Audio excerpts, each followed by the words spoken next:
Може някой път да интервюираме Марк. Той няма да е много комуникативен. Той не е много комуникативен.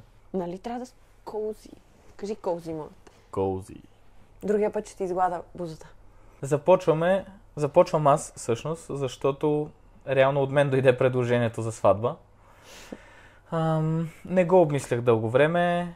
Реших, че е време да го направя. Доста пъти подбазиквах така Елани, че и предлагам в конкретен момент, заставайки на едно коляно.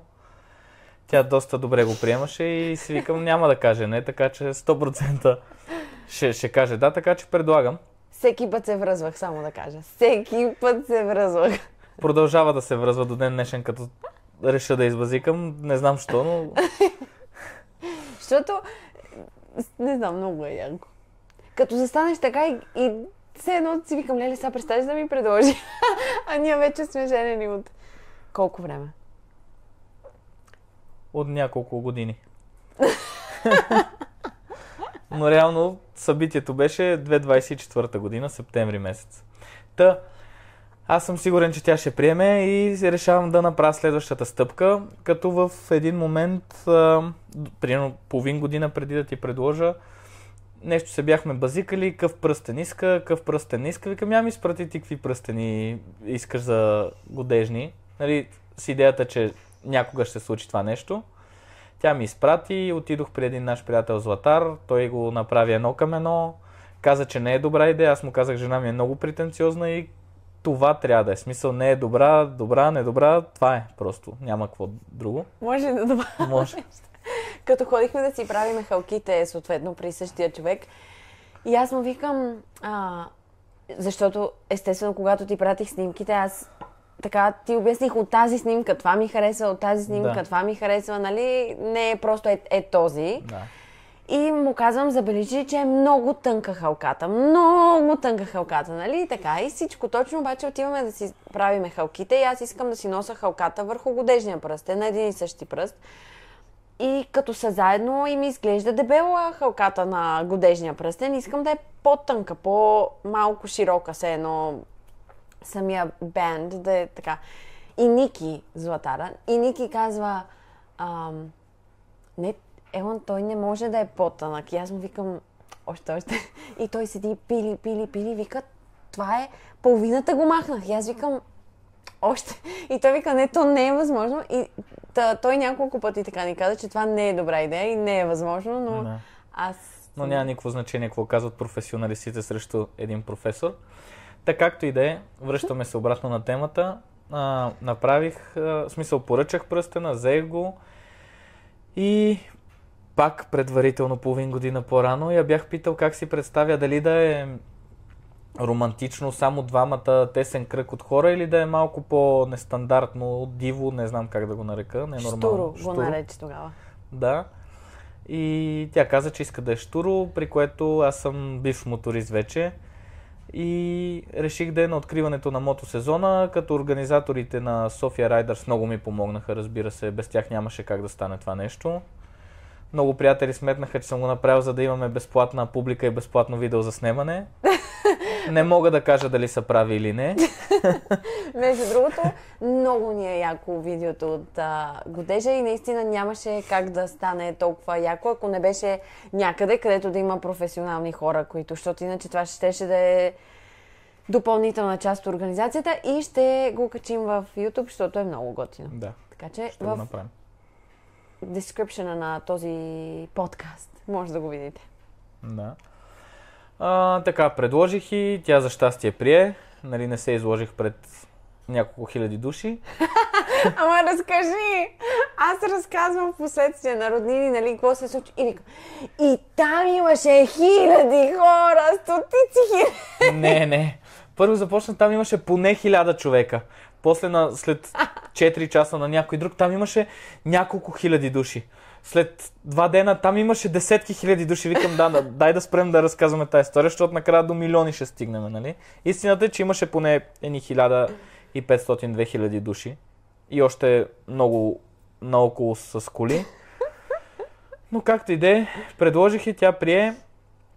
И понеже аз винаги и с нея сме си говорили, че за мен, когато се предприеме тази стъпка и някой предложи брак, трябва да започне организацията на сватбата, иначе това предложение за брак за мен лично нищо не значи. И така започнахме нашето проучване, като предложението за брак беше март месец, края на март, и горе-долу на средата на април започнахме да ходим да разгледаме къде има места, какви условия предлагат, защото аз лично нямах никаква представа.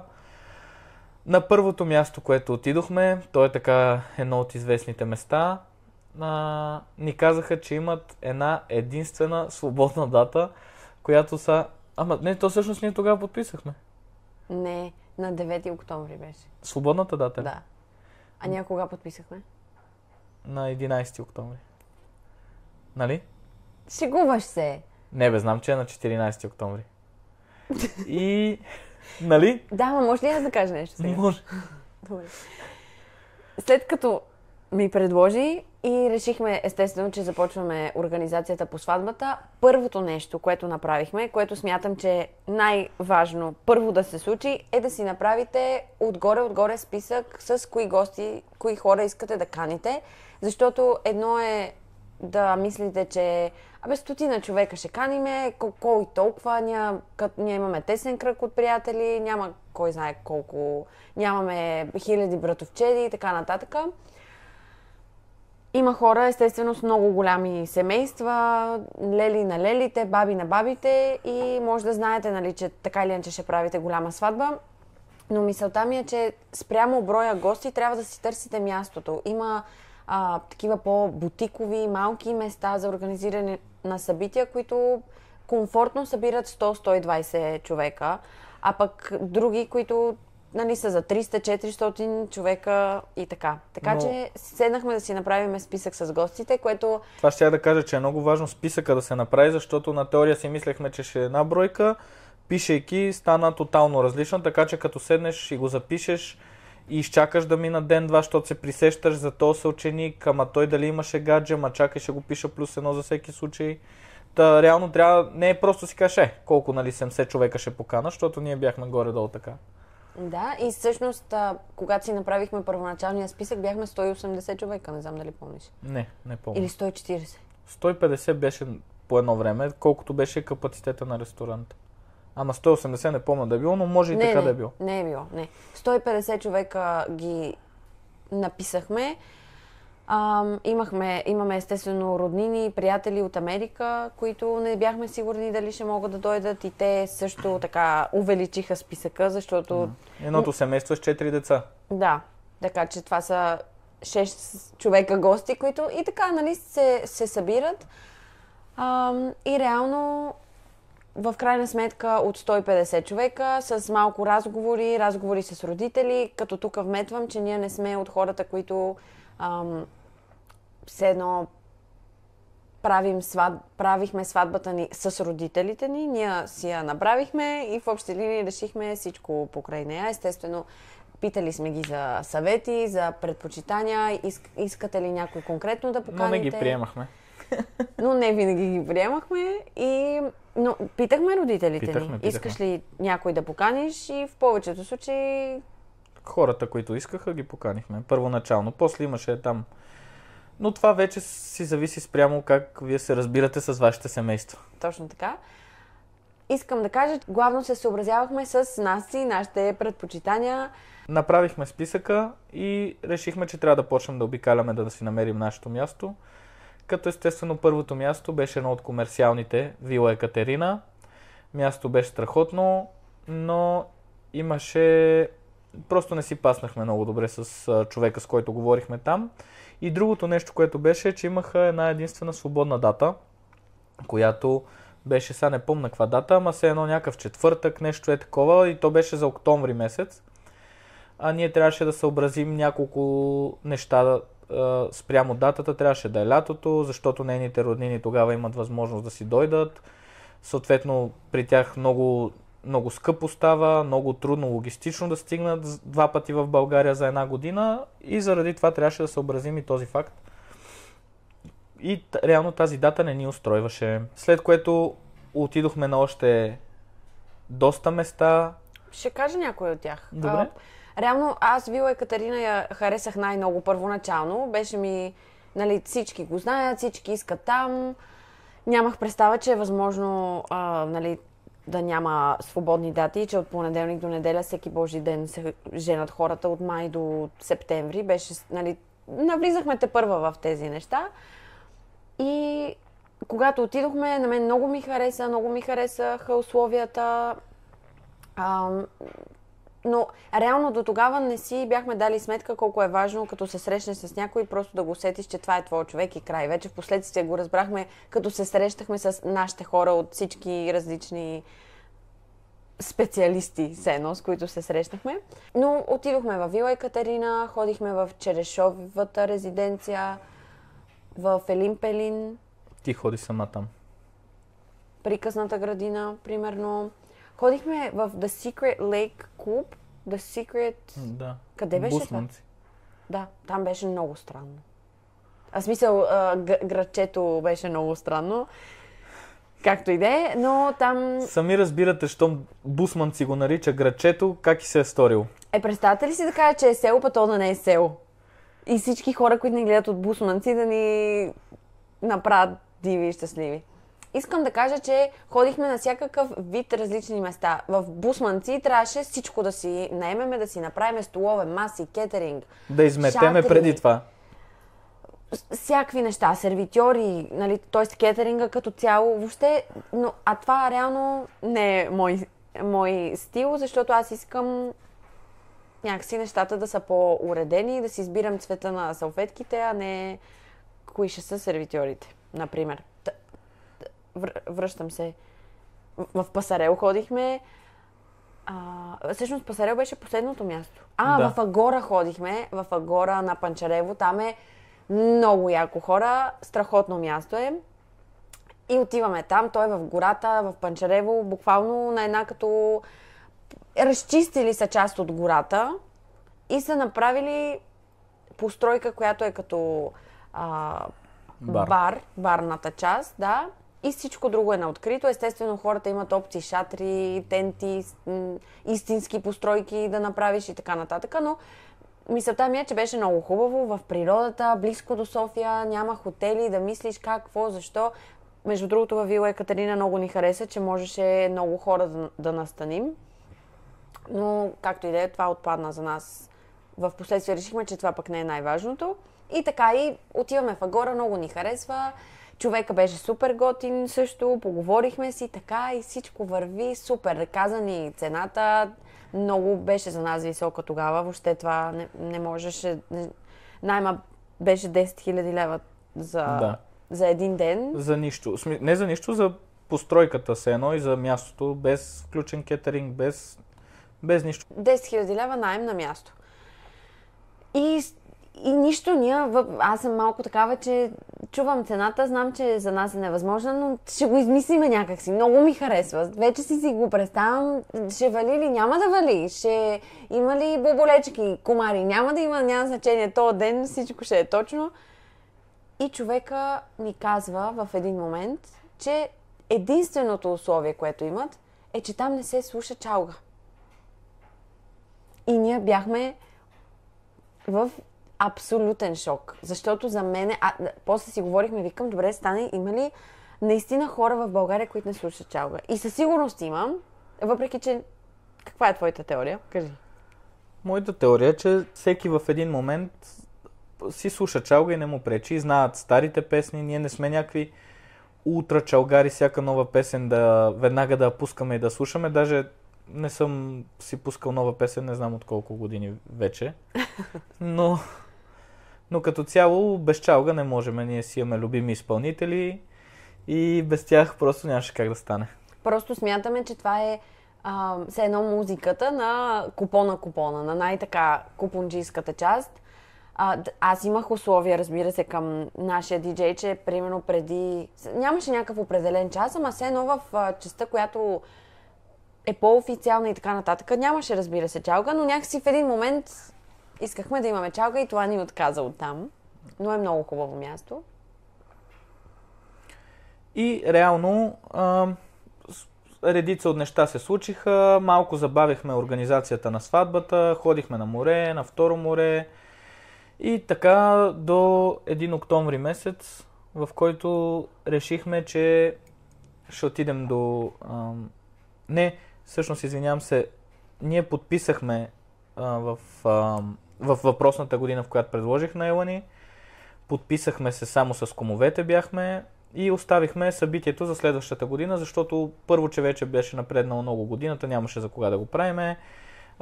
Нейните роднини бяха дошли, бяха си тръгнали вече, нямаше как да стане. И решихме, че ще го правим за следващата, която беше 2023 година. Ама няма ли да кажеш защо се оженихме? Ще кажа. Реално не помня точно как стана, но една жена, която е нещо между врачка, нумероложка, астроложка, нещо от сорта, се бяхме заговорили за въпросната дата, но мисля, че е тази дата, която ни предложиха в... Не беше. Не беше. Едната дата беше 9 октомври, другата беше 14. Тоест, датата, която ни предлагат в Вила Екатерина е 9 октомври. И ние си говориме с тази жена, тя е позната на Стани на семейството и седиме, говориме си и казваме, нали? И сега предлагат 9 октомври, нали, много ще е пришпорено. То е примерно април, май месец най-късно да е било. И ние трябва да кажем на всички мои роднини и пътуващи хора, защото това са юни, юли, август, септември, октомври, пък ще идват и тогава септември месец. Няма ли много кратък срок реално беше и бяхме на кантар да го правим ли сега, тази година или другата. И тя вика, чакай, сега ще ви кажа и смята там нещо, датите правим.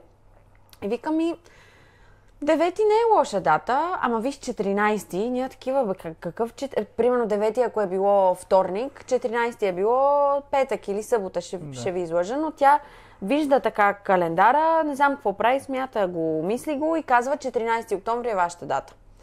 И ние нямахме предпочитания за датата, дали ще е петък, дали ще е събота, дали ще е неделя, не държахме въобще да е неделя, нямаме някаква дата, която това е нашата дата и много държим на нея. В общи линии нямахме, знаехме, че ще ни предложат няколко дати и ще изберем тази, която най-много ни харесва. Но тя като ни каза 14 октомври, след това ни обясни там по номерата и числата и значението им, че това е нашата дата, всичко по 3 ще се случва, хубави неща, така. И за това решихме това да бъде датата.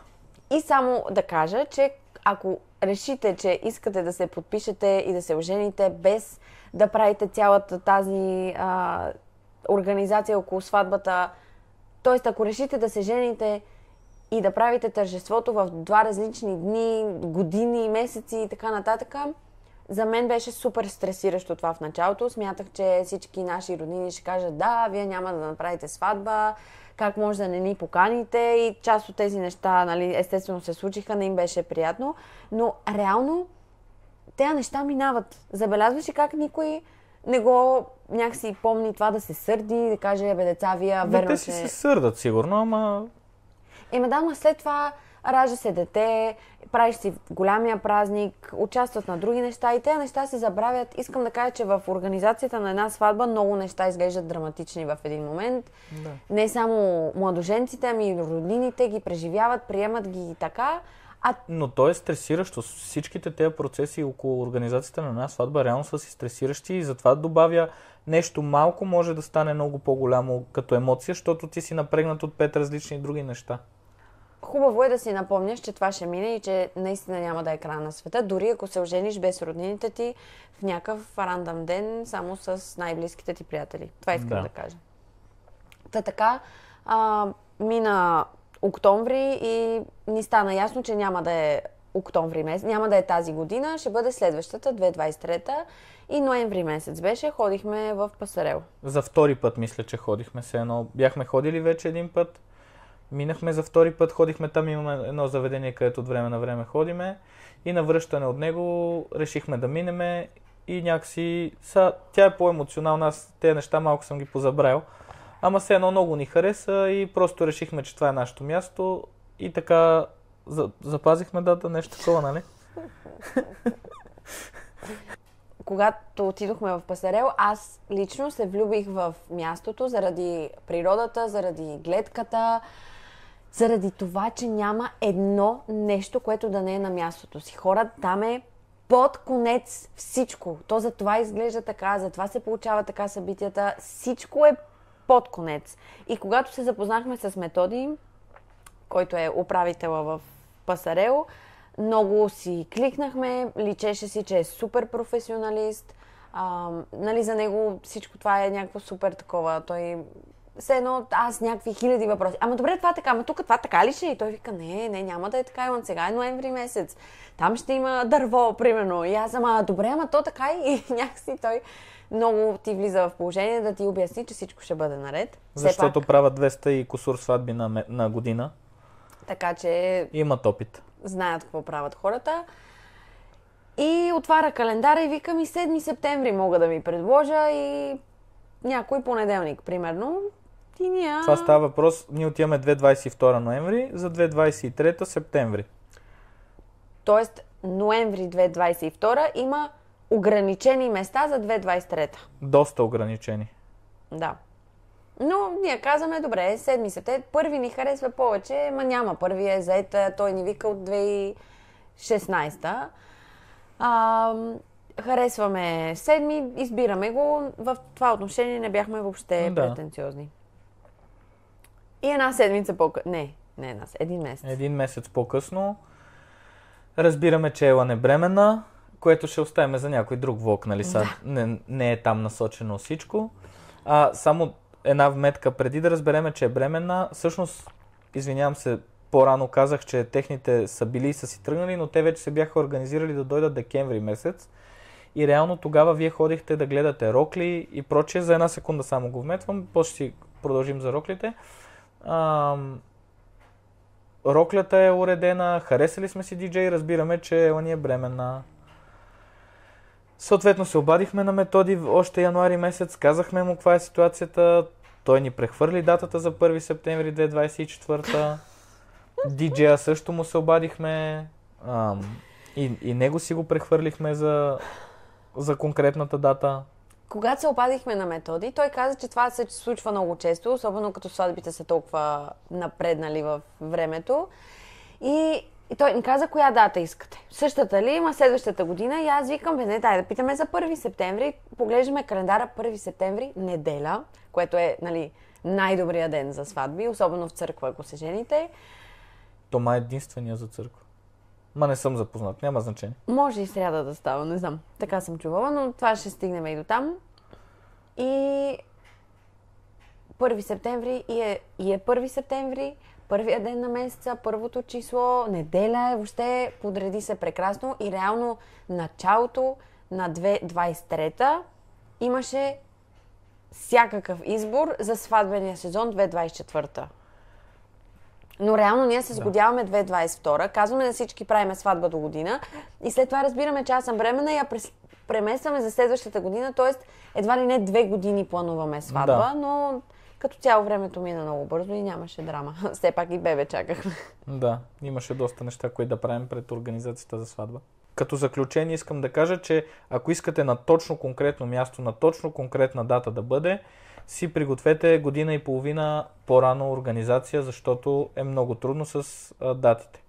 С хубавите дати спрямо хората. Методи ни обясни, че има дати зайци, които са все едно, така се наричат, дните, където са в официалните почивни дни, нали, за да имат ден преди сватбата, ден след сватбата почивни и така.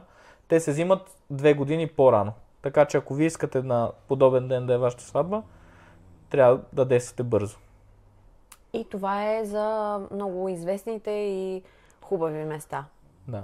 Също така, същото значи и за желаните хора, които ще бъдат на вашата сватба. Като диджей, като фотографи, като водещи на церемонии. Да. Така. Ние си бяхме решили, че на първо място локацията на сватбата ни е важна и следващия най-важен човек за сватбата е диджея или водещия, защото това е човека, който ще ти направи купона реално и на него разчиташ да поддържа купона и всичко да върви добре. Ние как го намерихме, Иво? Мисля, че Методи ни даде списък с recommended хора. Ние бяхме ходили на една сватба преди това, на която запомнихме много добре името на диджея, защото беше много зле в нашите очи. За нас, ние, претенциозни сме си като цяло. Да. И двамата сме претенциозни. Така е. Много малко хора ще забележат това, което ние... Пуска латино музика, пуска хоро, след това е рок, след това е не знам си какво си, това направо ние и двамата имаме окъра, и двамата сме супер Type A, искаме всичко да е... И това направо ни побърката, го запомнихме него, и когато отидохме при Методи, го питахме за препоръки за диджей, и той каза, този човек също беше в списъка, и ние викаме не. Този човек не е окей за нас, не ни харесва заради това. И той каза, добре, супер, слушате ли чалга, слушаме, искате професионалист, така, нали, по другите неща, които не ни бяха окей. И той ни препоръча Иво Тахчиев, Да. който го препоръчваме. Да. Много. Също така и една моя съученичка се беше женила в годината, в която ние си търсихме диджей, и те бяха използвали услугите на Иво. И един мой съученик е работил при него, все едно от няколко места събрахме информация, че е добър. Тогава ми е било все едно важно, и след това той вече е бил на нашата сватба, и за мен той е нашия диджей, съм забравила. Много яко. Много е готин. Иго е страхотен. Просто е страхотен. Сега ще ви разкажем как си организирахме сватбата. Ако това ви е интересно, може да ви направим втора част за как си прекарахме на нашата сватба, защото това според мен си е влог, т.е. разказ само по себе си. За Иво мога много да кажа, само хубави неща. Много е готин. Много. И е страшен. И много див. Страшен професионалист, и е едновременно с това много див, но нямаше един момент на сватбата, където бях все едно какво прави? И това много ме притесняваше, защото нали, ние се виждаме, ходихме на кафе 2 пъти, и той някакъв, Елън, само искам да си спокойна, да, разбира се, коя песен, тая песен, добре, тая ще е, да, така, нали, въобще бе много готин. Да. Избрахме си диджея, и на трето място по първа необходимост беше фото и видео, за които беше много труден избора, защото нали, аз гледам някакви неща в Инстаграм, главно търся препоръки, и виждам, че хората са професионалисти, много им е добра работата, обаче примерно на мен този филтър не ми харесва, който те ползват на абсолютно всички. Примерно има такива, които са по-муди, да е тъмно, затъмнено, черно-бяло, което е страхотно. Те са, нали, аз ги приемам като артисти, не? Artists. Да, като творци. Като творци, и разбирам, че ние трябва да ги изберем по техния стил да мачва нашия стил и така нататък. Така че много беше труден избора. Естествено всички фото и видео хора, които си харесвах, бяха от най-скъпите, от скъпите по-скъпи, което нас много ни притесни, защото едни 5-6 хиляди лева могат да отидат като нищо за фото и видео. Да, може би трябваше да вмъкнем само за вметка, че диджеите варират между 1000 лева на събитие до към, може и 4-5 хиляди лева, зависи кой изберете. А видео, реално, понеже хората, които ние използвахме, бяха и видео, и фото в една фирма, двете неща могат да варират между 3000 и мисля, че горна граница май няма. Като на места видяхме и оферти по 8, по 10 хиляди лева, нали, което ние реално не можехме да си позволиме. Ще да кажа, не можехме да си позволим тогава, реално и сега не можем да си позволим видеографи за 10 хиляди лева, но да. Искам да кажа, че за мене на 1000% си струва да изберете много добри фотографии, видеографии. Ние си избрахме една двойка, много готини, те са двойката, единия снима фото, единия снима видео, и можеш към тях да добавиш допълнителен фотограф, за да може двама човека все пак да хващат деня от различни гледни точки. И истината е, че на деня бяхме супер доволни от тях. Виждахме се с тях няколко пъти, много професионални, списък с анкета, какво искаме, какво не искаме, как си го представяме, програмата каква ни е. Оставете си време за снимки, хора, ние не си оставихме много време за снимки, и това е минус, който отчитам, но като цяло аз съм изключително претенциозна и трябваше да направя така, че да настоявам и реално и фотото и видеото да ни бъдат от най-така... Отчита ли как хърка? Много странно. Може да го подритнеш малко. Разсейващо е. Като цяло, как да ви кажа, не че съм... разочарована съм, но това си е мой проблем, защото аз съм претенциозна и гледам много в детайли на нещата. В момента сме в процес на оправяне на сватбеното ни видео и ще ви кажем в епизода за как си изкарахме на сватбата, дали има напредък и ако има, ще ви споделиме. И кои бяха хората и така нататък, но като цяло отношението им и бяха на деня... страхотни, те бяха млади хора. Те са. Да, те са все още. Са млади хора, Много които янки, бяха много готини и точни наистина. Но просто за мен лично като много аматьор сглабящ видеа, не бяха снимали добре. Може би заради бързане ли са, не искам да ги оправдавам, нали. Както са го направили, така могат, така са го направили, но и монтажа не им беше много окей. Имаше едни такива зум-ин, зум-аут включвания, където не бяха много готини. Малко така ти става лошо. Макар, че Елани е много претенциозната, на мен също ми направиха доста впечатление. Но си изкарахме супер. Така е. Надяваме се да поправят видеото и всичко да бъде наред. Продължаваме. Следващото най-важно. Кое е, Бебо?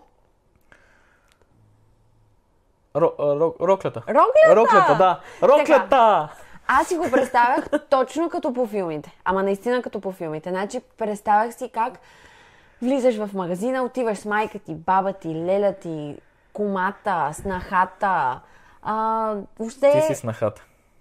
Една bridesmaids, втора groomsmaids. Шегувам се. Нали? Всички. Отиваме, тръгваме. Един рейс хора. За да избираме рокля. Естествено, това не ви го препоръчвам на 1000% да е така. Но аз си набелязах примерно 10 магазина, в които исках да отидеме. Майка ми тогава си дойде от Америка за празниците и беше перфектният момент да ходим да търсиме рокля. И съответно с нея ходихме в един, два, трети, изреждам ви ги така, както се сещам, SS Bridal, в Арети, в Джоли и още в сватбения център в Младост. Това са 4, но мисля, че на 6 места ходих наистина. Запазваш си дата задължително, за да ходиш да пробваш. На някои места, между другото, ти дават 3 рокли да пробваш на ходене, 5 рокли, нещо е такова, за да не, нали, да не прекарваш 10 часа. Там, да, и да пробваш, нали, трябва да си ги харесваш преди това, не мога да пробваш всички видове възможни. И така беше много вълнуващо, ходиш, виждаш се, въобще това е много яка част, разучаваш такъв тип ли искаш, онакъв тип. Стани каза, че иска да съм с торта. Аз тук, така до тук и надолу торта. 4 метра надясно, 3,5 метра наляво, напред, назад, навсякъде. Но не беше така. Но не бях с такава, да. Spoiler alert. Но, въпреки всичко, аз реших, че трябва да имам този момент с моите роднини, да бъде като в Say Yes to the Dress. И затова майка ми като си дойде, обадих се на различни места, може с придружител, по един, по двама, така викам, не, ние сме 10 човека, не е абсурд, 10 човека в нашия мини специален бутик, не става. И къде да ходим? В сватбения център в Младост. Обаждам се, викам така и така. Имам баба, нали, леля, 4, 5, 6 човека сме, ние сме 10 човека, не преувеличавам. Няма проблем, да, имаме голяма зала, такова всичко. Точно беше хора, много беше яко. Аз бях наелектризирана сигурно 10 дена след това от вълнение. Имат си подиум, тук се обличаш, излизаш на подиума. Всички ахват. И се започва едно яко обсъждане. Тук така, не, това така не ти седи добре. О, не, тая е страхотна, не, това ми е любимата. Леле, бабо, не знам как ще избереш. Леле, бабо, не знам, нали, така, но беше супер яко, защото освен, че нали, аз се преобличам в съблекалнята с жената, която ми помага от магазина да облека роклите и ги чуваш отвънка, те си кокодякат, говорят си, а тая, о, не, тая трябва да я пробва задължително. И аз им бях дала...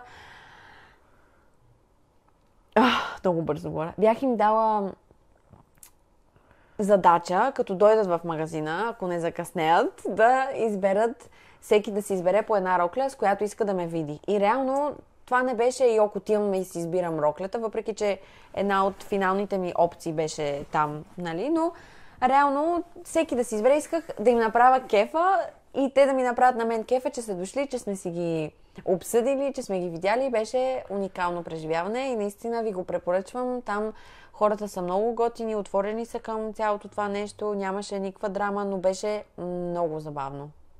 Това ли ще кажеш за роклята? Няма ли да кажеш откъде избра? В крайна сметка си избрах роклята от Джоли, бутик Джоли, Джоли бутик, ателие Джоли е вече.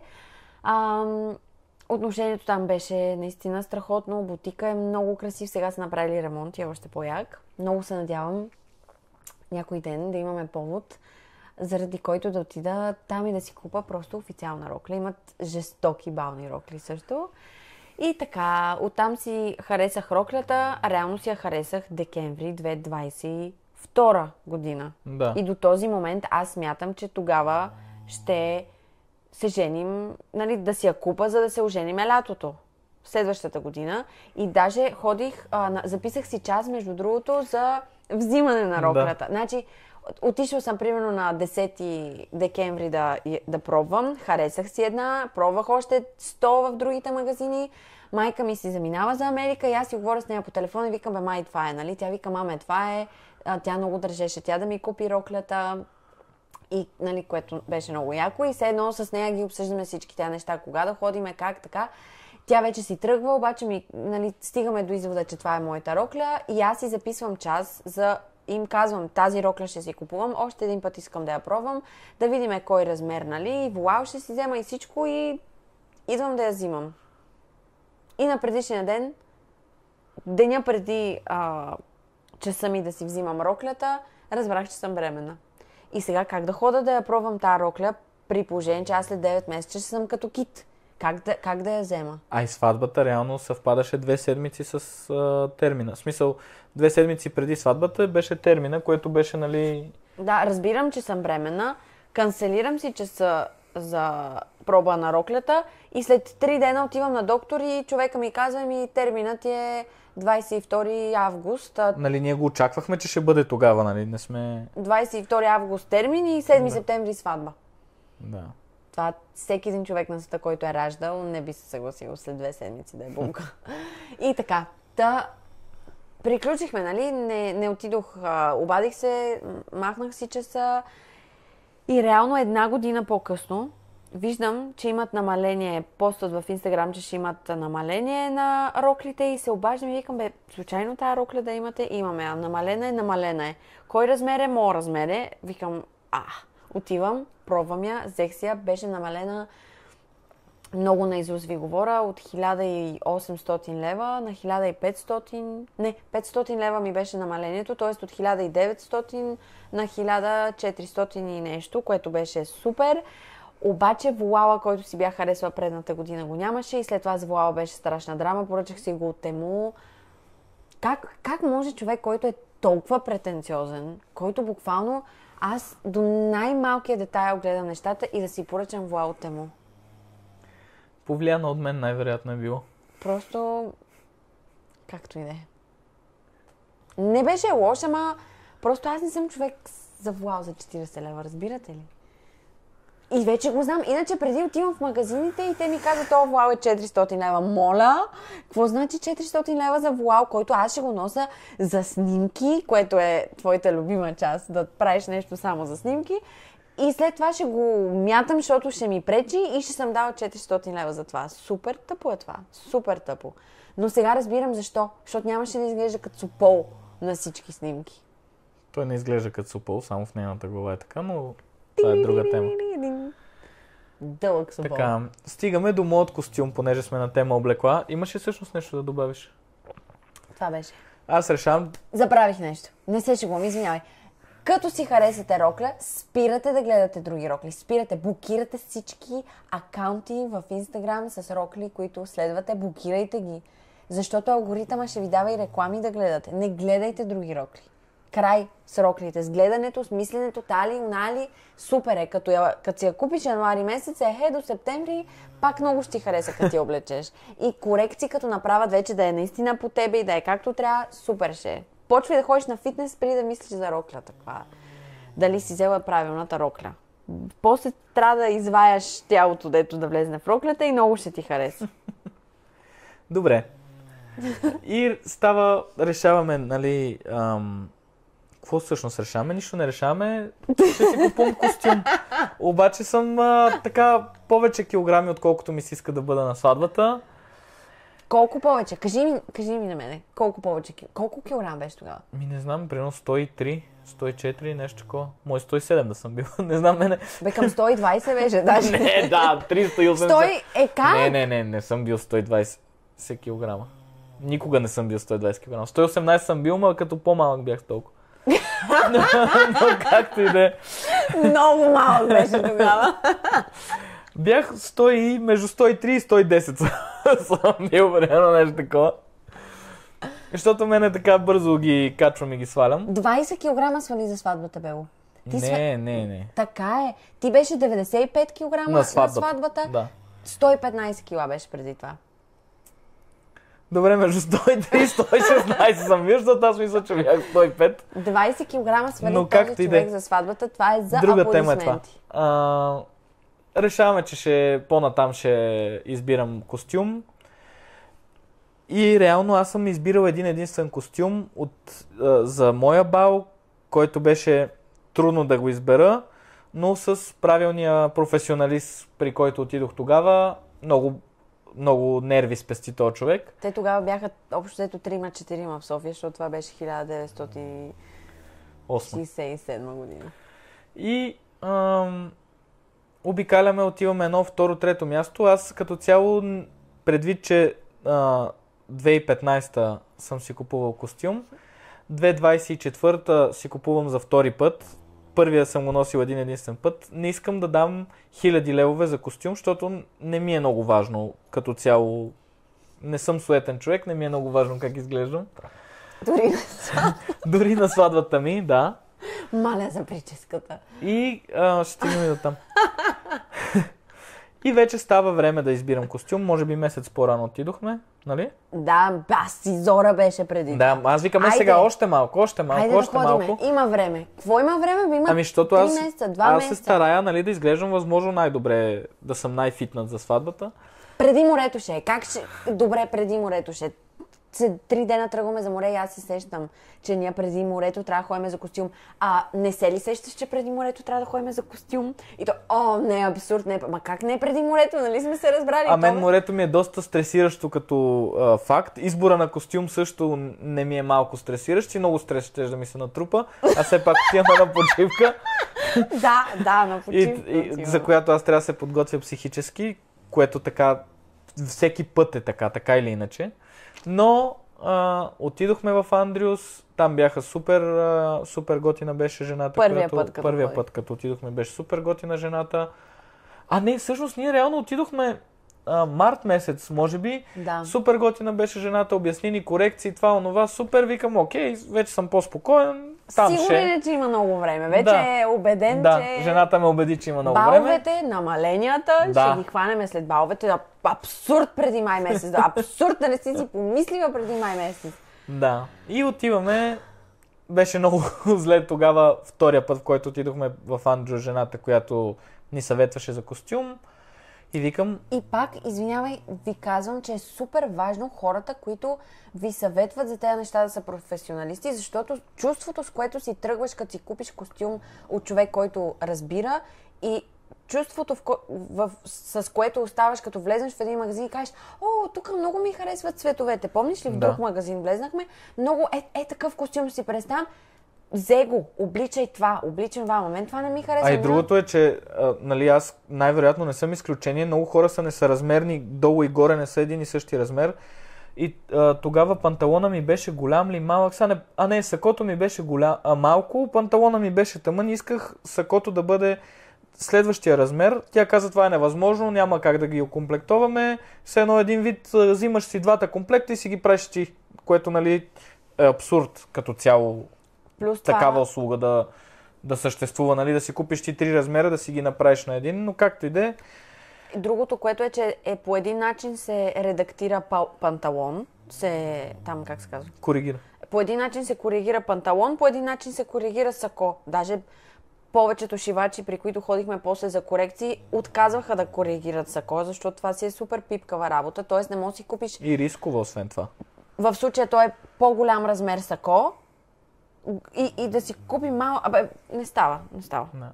Но минахме още един-два магазина в мола, където предлагаха мъжки костюми. Не си избрах и викам, отиваме при тази жена, която магазин се намираше в Илиенци. Тази от Бала. Тази от Бала, да. Тя беше същата. Много беше яка. Благодарих и, но за съжаление и там не успях да си намеря костюм, защото нямаше цветово нещо, което да ми харесва. Отидохме в Андрюс, който пак беше на Еленци, там се води аутлет и реално от там си харесах и горно, и долно, и ризите оттам. Не бяха някои оттам. ризи. Нито една риза. Нямаше нито една бяла риза там. Нито една бяла риза нямаше. Добре, нямаше нито една бяла риза там. Е много трудно, между другото, с ризите, защото аз естествено исках да е чисто изчистена. Тя може да е прозира, да ти прозират зърната, което не е окей.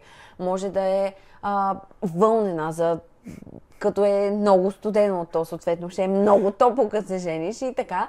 И затова искам да кажа, че взехме твоите ризи от Reserved и от H&M. Не помня. Ходихме и в Зара. Просто за ризите, ако не си намерите точно такава, която искате от Андрюс или от специален магазин за тези неща, има опции. Да. И реално оттам си взех костюма. Беше супер далавера, естествено. Обувките! Кажи за обувките. Обувките гледаме едни, втори, трети, пети и викам, аз ще си намеря обувки, къв цвят да са, нали, защото има някои хора, където имат повече претенции към цветовете, има други, които не ги бъркат толкова цветовете. Влезнах в първия сайт, избрах сиви обувки, първите, които видях, връзките на обувките съвпадаха с една нишка, която вървеше по целия костюм. Имаше, и той, беше същия цвят. Като ме пита какъв цвят обувки, аз му викам, какъв цвят? Същия цвят като костюма ти да са обувките. И ако е възможно, нали, костюмът ти е бежав с една много тънка нишка синьо и той синьо. Викам, да бе, виж, има тук синьо, нали? Намерихме нишката, видяхме цвета и викам, Бебо, ако можеш да си намериш такъв цвят обувки, такава нещо, дали на подметката да има нещо така малко синьо, много ще е добре. И пък си викам, те не съществуват. Те просто такива обувки нямат. Много съм претенциозна. Но успях да си намеря. Много яки, много яка марка, на Clarks, които може би не са известни тук, не знам, но аз ги знам от Америка, че са много удобни. Супер. Много яки. Купих си аз колан от Тему, който и до ден днешен си го ползвам и съм много доволен. Мразя го този колан. Страхотен е. Отиваме в магазина. Айде да си купиш нов колан. Един колан е 60 лева, бе. Не ми се да 60 лева за колан. Откачам, честно ви казвам. И това не е което ти ми казваш в магазина. Което е по-големия проблем. Защото магазина... не, защото тя ми вика, този колан супер, ще отида гледам 130 лева. Няма дам 130 лева за колан, при положение, че костюм ми струва 300 лева. Половината от цената да дам за колан. Само, че той... Който е светъл, който се едно... мани го то за костюма, за сватбата. За сватбата беше супер то от Тему, защото цвета го оцелих мота му. За какво говорим тогава? За сега? Говорим за сватбата в момента. И сега като ти е в магазина... Циция съм. И си хареса... за себе си, за другите хора давам. Търся колан да си купи. Ние много рядко ходим в магазините, но като му харесам колан и му кажеш, що не си го вземеш този колан, да не спреш да ходиш с черни дънки и светло си в колан, което... Просто няма да го коментирам. Той ми казва, не бебо, не е проблема цената. Просто искам да е същия като този от Тему. Той някакви штрак, някакви като свинска опашка. Ако имате откъде да си купите колан... Аз от Тему просто трябва да направим поръчка на 20 лева, защото колана е 12. Те 8 лева направо ми разказаха играта, но както и да е. Много е трудно да си намериш сив колан в мола. Така е. Като заключение. Факт. Приключихме ли с това? Да. Така, продължаваме по-делово. Штрак. Водеща. Аз исках сватбата ни да е като по филмите. След като се подписахме в общината, което отне цели 7 минути с събличането на якитата и обличането на якитата и стигане от среща в парка да се снимаме, ми стана ясно, въпреки че жената беше много мила и много прекрасни неща ни пожела и беше супер, беше 7 минути. И аз не съм окей. С това си го представям, върва по алеята, то цветя, то едни кадри и така нататък. И стигам аз до до арката, украсена и така, и някой започва да разказва за нашата любов, как е било, как сме се запознали, колко се обичаме, какво е важно за мене, какво е важно за него, какво си обещаваме. Щяхме да имаме обети, обаче не знам защо се отказахме. Аз не успях да... Аз все едно реших, че няма да успея да го напиша. Аз не съм си също писала, но може да ни е предизвикателство за следващата сватба. Не знам, ще видим. Наистина не е супер важно за мен, но исках да е като по филмите. Сега, ясно ми беше, че нямаше да седим и да обясняваме някакви... Ние не говорим добре пред публика и така нататък. Ние всъщност сега говорим пред публика. Но няма значение. Но публиката е един телефон, така че... Да. И искам да е като по филмите. И този човек, някой трябва да разкаже за нас. И да каже 2-3 думи за нас. И се оказа, че има такива хора. Те се наричат водещи на изнесен ритуал /церемония на сватба. Да.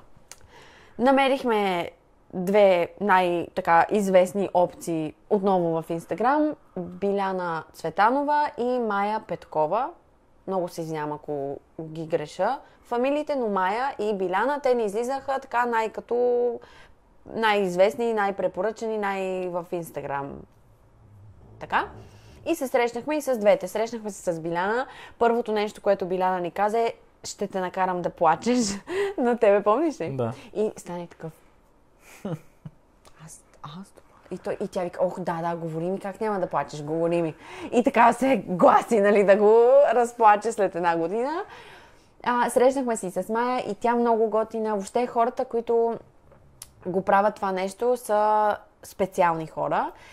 И след двете ни срещи, просто Биляна беше нашия човек, с който така се чувстваме, ви казвам, вашите хора, така да се усещате и да сте спокойни, че този човек ще си свърши работата по-добре, отколкото си представяш на дадения най-важен ден. И сменяме датите, сменя се цялото това нещо. Всъщност, запазихме Биляна да бъде водеща за нашата сватба, но когато разбрахме, че Ела ни е бремена, трябваше да сменим датата. Тя вече беше заета за тази дата. Да. Но ни препоръча нейна, не знам, може би колежка или... Приятелка. Не знам. Сибила. Препоръча ни една жена, която се казва Сибила. Да. Която тя ни води сватбата. Беше супер. Много я обичаме. Много тя готина. Е като фея. Така е май, нали? This is the cool way. Така. Беше страхотна наистина. Много готино го написа всичкото. Истината е, че съм много емоционално разказващ човек. И написах всичко, което тя ме беше помолила, но според мен супер технически го бях написал. Но въпреки всичко беше извадила наистина ключови и супер готини моменти от... Аз искам да го прочета. Аз не съм го все още чела. Аз твоето не съм го чел, ще го прочетеш. Моето е 9 страници. Моето е, не помня колко, 4 примерно. Ако е по-малко от една страница, тук ще откача, честно. Не, те бяха 9 въпроса са, примерно. Нещо такова не мога да е за една страница. Имаше малко разказ от моя страна. Така работи тази процедура, за да може човека да те опознае и да ти напише реч, която е не повече от 15-20 минути, защото става супер отекчаващо. Трябва да има информация. Няма как да я напише на измислица художествена разказ. Да. Тоест, праща ти Google файл и ти отговаряш на въпроси. Как се запознахте, какво обичаш за човека, какво не обичаш, така. И си ги пишете важни моменти и така. Искам да кажа, че много хора тук, не знам дали мога да използвам израза ядоха ни тук го бипва, ако може. Но много хора ни се подиграваха как може да дадеме ние 500 лева за това някой да говори 15 минути на нашата сватба. И аз на пръв поглед, дори на пръв поглед не разбирам как някой може да си го помисли това, защото за да дадеш на някой 500 лева за 15 минути работа, значи то човек трябва да ти предложи нещо наистина качествено, за да има хора, луди, ненормални, каквито искаш ги наречи, за да се съгласат на това нещо и да имаш работа. Защото тя все пак работи, нали? Тоест, значи някой ги плаща тези 500 лева. И това е било преди 2 години. са били тези цени, когато сме ги говорили, така че водещите на церемонии в днешно време може да взимат и повече пари и напълно ги разбирам, защото Сибила е работила е с нас. Един път ли се видяхме? Мисля, че да. Един път се видяхме 2 часа. 3 пъти сме се чули по още 2 часа работа ви говоря. Това за 2 часа една среща, 2 часа втори срещи. Четане на нашите претенции от моя страна, въпроси има така ли ще има, няма ли да е така. Тя е измислила вече кой ще дава пръстените, дават ли се, не се ли дават, сертификат ни е направила, облякла се уникално, праща ти снимки, стая рокля ли искаш да бъда. Въобще това е творчество да го напишеш. Аз съм сигурен, че никой от нашите гости не може така да напише това, което тя написа. Естествено. И също така факта, че така говори пред публиката, въобще е уникална. Уникална. Тези пари си заслужават и повече за тази услуга. Да имаш водещ на сватбата, наистина го кара да бъде като от филм. Да. Много е яко. Но като цяло по повод на парите и хората, които ти взимат пари, истината е, че ако си решил да се ожениш, за да можеш да събереш пликчетата от роднините и да изкараш някой лев, тези неща, които ние тук-що казваме, нямат никакво значение за хората. В смисъл, направете го на най-евтиното място, наемете рокля, всичко да ви е най-евтино, за да изкарате пари. Ако искате да си направите празненството както е мечтано за вас да бъде, истината е, че просто трябва да развържете кисийката. Няма как да стане ефтино. В смисъл, всички професионалисти около сферата сватба си струват доста пари. И с право. С право, нали, няма как да излезе ефтино. Ще кажем и накрая колко ни струваше цялата сватба. Но бюджетните сватби, нали, вие може да си изкарате супер, със сигурност ще ви бъде незабравима, но няма всеки един дори малък детайл да бъде изпипан. Точно така. Продължаваме нататък. Да. Грим и прическа. Много важно. Много, много важно. Гери ме гримира. Ще сложим всичко, за което говорим в описанието. Гери е уникална. Грим и прическа не значи просто някой идва на сватбата ти и те гримира и ти прави прическа. Това е един... И за двете неща имаш по един пробен грим и една пробна прическа. Вярвайте ми, че не от първия път става. С Гери стана от първия път. Тя ме гримира и аз бях вау, това съм аз. Чувствам се като себе си. Изглеждам като мацка, но не се чувствам, все едно някой ми е сложил някаква маска и съм друг човек, ами съм си аз във формата на мацка. Много яко. Усмихната, разбрана, не исках прекалено, уникална е. Препоръчвам ви я с 3 ръце. Ако имах с 3, щях да ви я препоръчам. С фризьор. Има много хора, които си имат техния си фризьор. Моя си фризьор нямаше как да ме направи за нашата сватба, защото е майчинство и това е... И беше гост на нашата сватба. И беше гост, да. И въобще е 1000 пъти по-важно хората, които обичаш да присъстват на сватбата ти, а не да работят работата си, така че това, нали, въобще няма коментар. Но след това, търсейки друг човек да замести моят човек, беше много трудно. Имаше един доста неуспешен опит. Да, аз затова въобще не мисля за факта, че си избрах човек, който се справи супер на пробната прическа и след това на деня не се справи добре според мен заради някакви неща, все едно, които тя реши да направи на база на все едно нейни решения, които аз не бях взела, но както и да е смисъл, ще го преживея. Не бях доволна от прическата ми. Аз за моята прическа, понеже сега съм с доста по-дълга коса, отколкото обикновенно,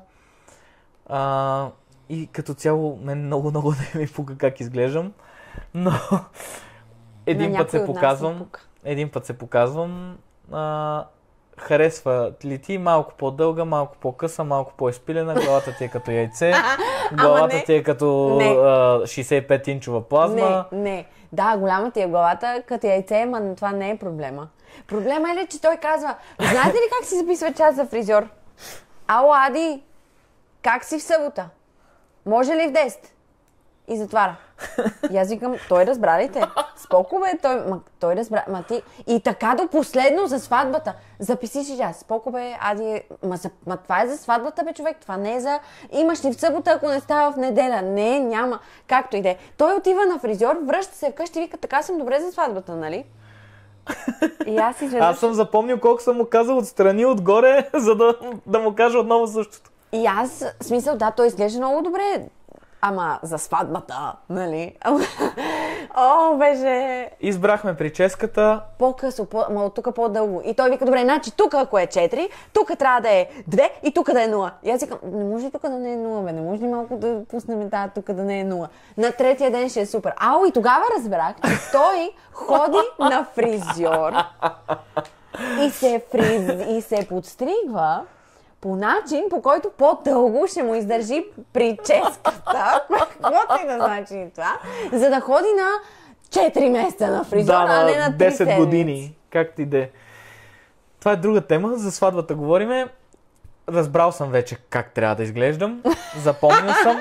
Ади знае, че ще ми е за сватбата тази прическа и са ме уточнили вече. Макар, че той не говори добре български, но се разбрахме, нали? Жена се, това е прическата. И отивам на деня, ние се женим в неделя, отивам в четвъртък, петък, не помня. И брата на Ади, който работи там, ми каза, сядай. И аз му викам, не бе, чакам брат. И той вика, брат ми няма да дойде, сядай. А те са такива малко майтъпчи и викам, не, ще си го чакам. И той вика, бе, брат ми претърпя. То са е тъпо и смешно, но брат ми... Ма това наистина ли се случи за сватбата? Да. Не беше ли след това? Не. Брат ми претърпя инцидент и е в болница, там гръмнала някаква газова бутилка, слава богу, Ади днеска си е добре, подстригва си ме вече той. И брат му вика, сядай, аз ще подстригвам и аз целия изтръпвам, защото с него не съм коментирал как точно, обаче му викам, сега ще се жена тук, така. Всички детайли уточнихме и аз виждам, че съм същия, обаче не съм спокоен и се прибирам вкъщи, викам как съм и нали, приехаме как изглеждам, бях добре. И тогава споменах, че реално не ме е подстригвал Ади, което беше много стресиращо. Много беше красив. Ти по принцип си много красив и сега издълга, изкъса и всяка си супер, но да, имах много претенции. По повод косата ще спомена и детегледачката. Бяхме говорили с една жена, която ни беше... Как е свързана детегледачката с косачка? Защото и тя не... Случи се при нея, така че и тя не дойде. Бяхме говорили, Марти много я харесваше нея, тя го харесваше много, бяхме се разбрали да дойде целият ден да се грижи за него, за да може бабите на Марти да си имат спокойно време, да видят абсолютно всичко. Което те всъщност не искаха, между другото. Да, но ние искахме да бъде така. Ама дай да го обясниме. Ние искахме да има човек, който да гледа Марти на сватбата, по начина, по който ние го гледаме, за да сме изцяло спокойни, че няма да има драма. Аз казах, че сега трябва да яде, па той сега спи, по някакви такива неща, които е съвсем нормално да се случат, предвид, че на този ден се случват много неща и реално майките ни са част от празника. Да, за искахме да гледат... напред, назад. Ние знаем какво е да се грижиш за едногодишно дете, което не иска сега тук през церемонията да седи нищо да не прави и като цяло на нас щеше да ни е много по-спокойно, ако имаше човек, на който ние разчитаме и сме на едно мнение, все едно какво се случва, за да знаем така. И като казахме на нашите роднини, че ще имаме детегледачка, много от тях смятаха, че сме абсолютно ненормални. Това дете си има баби, дядовци, всички хора, които сме там, нали, ще го гледаме и им беше супер странно. Но в последствие бяха съгласни вече, нали, като им обяснихме и нашата гледна точка, че искаме те да се насладат на празника като гости, не... И на нас да ни е спокойно, и на тях да ни е спокойно. За което много им благодарим реално, че се справиха страхотно с Марти и той се държа супер... Защото когато ни се обади тегледачката да каже, че супер болна и не може да стане от леглото и няма как да дойде утре на сватбата, което е, нали, нормално. В смисъл, тя няма една седмица по-рано да ни се обади да каже, че е болна. Естествено, че ти се разболяваш сега. Беше много, много стресиращо. Това, което исках да кажа и одеве, но Елан ме прекъсна, е, че много благодарим на нашите роднини, които се справиха страхотно с гледането на детето. Не усетихме, че има дете там, бяха наистина страхотни. Това са моята майка, нейната майка, моята леля. Бабите там по-малко помогнаха и те, но много ви благодарим, че свършихте това за нас и за Марти, защото наистина ние така се бяхме нагласили, че ние сме фокуса на деня, все едно детето е второстепенно, естествено като сме спокойни, че някой се грижи за него, но да не му обръщаме внимание на него, за да може да се насладим на празника ни. И ако имате малко дете, което естествено е част от деня ви, живота ви ще бъде на сватбата, бих ви препоръчала да има място, където то да спи. В смисъл, дали ще е хотел, да си наемете стая, дори да не спите всички там. В смисъл, за Марти в 10 часа трябваше да спи. И съответно в 10 часа беше и тортата, но там даже нямам идея кога е заспал, но беше супер удобно, че има къде, даже и Методи каза, еди коя си стая е най-тиха, там слагаме кошетката, кошарата, супер, нали? Тоест случва се на много хора това, но ако имаш дете е страхотно, не забравяй да си вземеш бебефона, включваш бебефона, слагат го бабите да спи. И купона продължава. Купона той не спира, но си тече, да. За организацията на деня ще говорим, когато ви разкажем как мина нашата сватба. Смея да твърда, че така както я планувахме, така и си протече. Благодарение на Методи, благодарение на Иво. На всички професионалисти, заради които... И на Сибила. Да. Въобще всички хора си свършиха работата така както трябваше, затова пропускам организацията на деня. Украсата и цветята, хора... Професионалистите са си професионалисти, защото са си такива, защото това, което правят, отнема супер много време, труд, усилия и така нататък. Ние, когато разбрахме, че декорация за нашата сватба с естествени цветя, защото аз държах да бъдат естествени, защото съм много малко претенциозна, задължително трябваше да бъдат естествени цветя. Това щеше да ни струва между 3 и 5 хиляди лева минимум. И съответно ние и тогава, и сега все още нямаме възможност да си го позволим това. Но остави, че те са хора, които имат опит и знаят и ще ти предложат това искаш ли го, това не го ли искаш ми. Аз даже не съм се сетила, че има такава опция това да го има или да го няма или каквото и да било. Те ти спестяват време на деня, не ти да подрежеш масите и да се чудиш кой къде седи и как така и имената и така нататък, ами те го правят това и ти за това им плащаш, защото те освен, че имат опит, освен, че знаят от кой да ти купат цветя и как да ги направят и са правили 200 сватби преди това, те го правят вместо теб, което е ценното нещо, защото хем са го правили, хем ти спестяват време. Но ние нямахме такава възможност и правихме нещата, частично ние си ги правихме, частично професионалисти ги правиха. Аз не мога, въпреки че се занимавам с украса и обичам да пиша, да рисувам, да правя такива неща, не знам как да се занимавам с цветя, само да ги обичам. И затова си наехме момиче, което да се занимава с цветята. Тя ни е приятелка, има магазин за цветя и прави и събития. Много готина. Антонина се казва, ще отбележим и нея. Да, Тони се срещна с мене 20 пъти, пратих и 300 снимки, сменихме концепцията 4 пъти и тя се справи до края се справи идеално. Единствената препоръка, която имам за вас, когато обсъждате цветята с вашия декоратор, е букета ви да бъде все едно изцяло... Моят букет беше само рози. Там... Топка май се нарича. Да, топка от рози, там нечетен брой бели рози, whatever, не знам как бяха.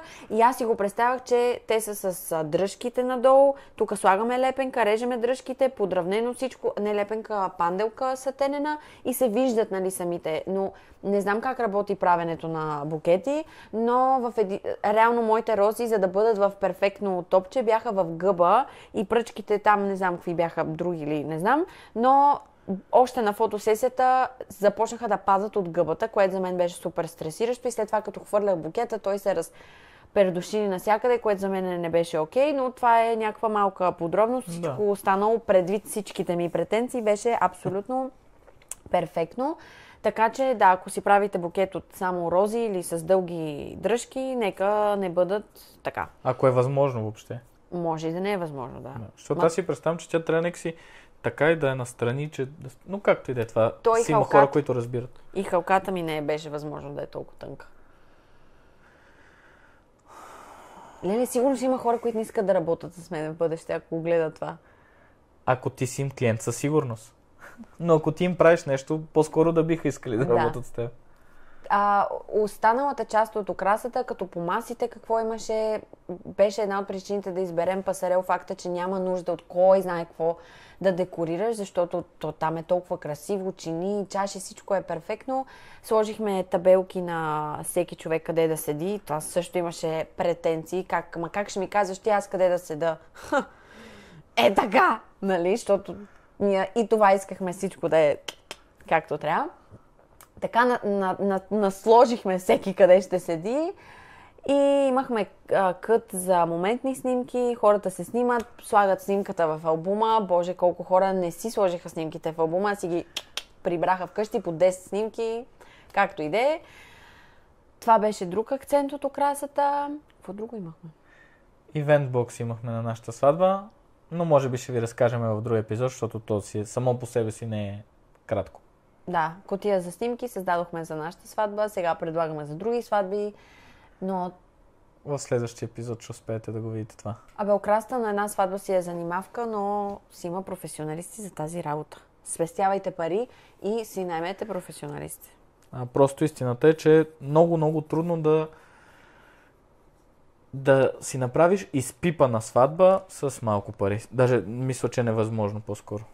И за финал ще ви кажем колко ни струваше нашата сватба, като нашите роднини и нашите родители много ни помогнаха в това, нали, те искаха да ни дадат пари предварително, за да не се притесняваме ние, аджаба как ще си платиме сватбата, но ние сме по-особени, сигурно вече сте забелязали, и им казахме: хора, много ви благодариме, слагайте ги в пликчетата, събирайте пари, като дойде време за сватбата, подаръци и така, ще съберем и ще сме ви благодарни. Ние искаме да си съберем пари сега по пътя на организирането на сватбата и да си я платим сами. Като това е, между другото, доста добро предизвикателство, според мен, за млади семейства, защото това са трудни разговори, трудно е да спестиш толкова много пари и въобще да обсъждаш колко струват тези неща, ще може ли да ги имаме, няма ли да може да ги имаме, какво значи за теб да го имаме това нещо, какво значи за мен, важно ли е, не е ли. Научаваш много за хората около тебе, когато нещата стават въпрос за пари. Така че ние по този начин си направихме сватбата. Спестихме парите постепенно, имахме 2 години. Не всеки месец сме деляли пари за сватбата, а по-скоро срещаме се с диджея, след 2 седмици, дай за тези 2 седмици да се напънеме, да му дадеме половината пари като капаро. Примерно, измислям си в случая, но... Или с такива, които ние имахме заделени, но примерно имаме в момента съм взел заплата или както и да е, имаме сега пари, дай да му ги даваме, ще се оправим до края на месеца, да не бъркаме в Плюс за 2 касата. Години всички подарък, пари за рождения ти ден в каста, пари за... Откъдето и да сме получавали подаръци като пари от роднини и от приятели, всичко е отивало за сватбата, плюс че ние си спестявахме и в крайна сметка... Сватбата ни струваше около, понеже никъде не сме го писали до стотинка, около 37 000 лева. Да. Като нищо може и да са станали 40, защото малки неща съм добавила по пътя. Но да, като цяло между 35 и 40 хиляди лева ни излезна сватбата.